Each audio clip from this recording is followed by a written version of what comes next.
Sa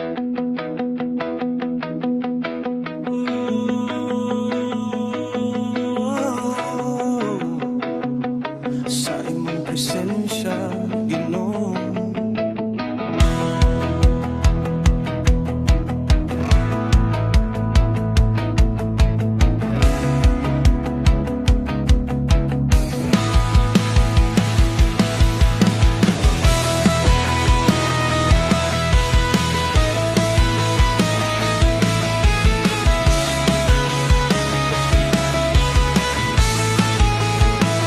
Sa kahayag sa buntag, imong grasya bag-o nagadala o paglaom sa among kasing-kasing.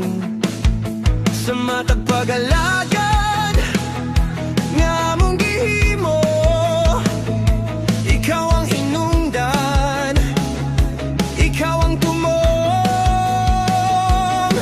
Dili man pareho amang buluhaton, na panusara ang among gialagaran. Sa gugma mo kami nagkahiusa, sa usa ka tingog, ikaw among daigon.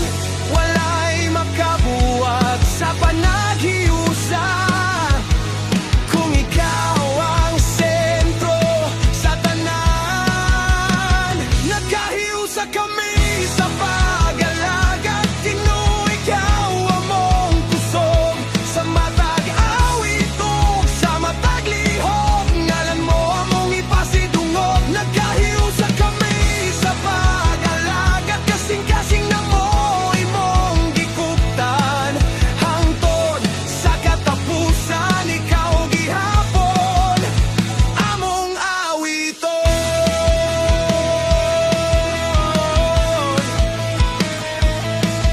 Si Alante ano naggiya sa kabataan,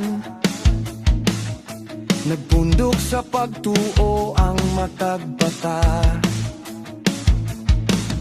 Si James Alanunay matinud anon, nagalagad sa usyerete nga malinawon. Si Pastor Nejun Gesta nagwali sa pulong nga naghatag kinabuhi ug paglaom. Si Philip Pandibas nagtudlo sa dalan sa kamatuoran nga among gisundan. Sa matag pulong nga among nadungog, imong presensya among gibate. Nagkahiusa kami sa pag-alagad, Ginoo, ikaw among kusog.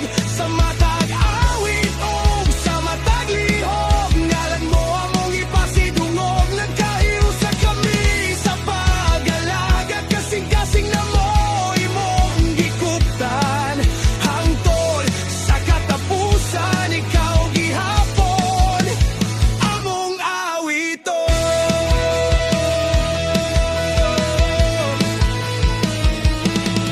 Si Erwin Sibumpan sa Bible study nagpahinumdom sa imong gugma. Si Junito Bejira sa kusina nagalagad uban sa kalipay ug pagkamapay nugsunon. Si Nafrien Gesta sa gitara nag-awit, tunog nga nagdala sa presensya mo. Si Joey Joe Kakatian, worshipper mo, nagdayeg uban sa tibuok kasing-kasing. Si Jefferson Veloso sa Coplos Ministry nagligon sa matag panimalay. Si Joel Cordero may gugmaong bana, nagpakita sa gugma nga walay pagduha-duha. Si Charlie Naveles nagwali sa gawas, nagkalag sa kahayag sa kalibutan. Si Anthony James Bautista andam kanunay, sa tawag mo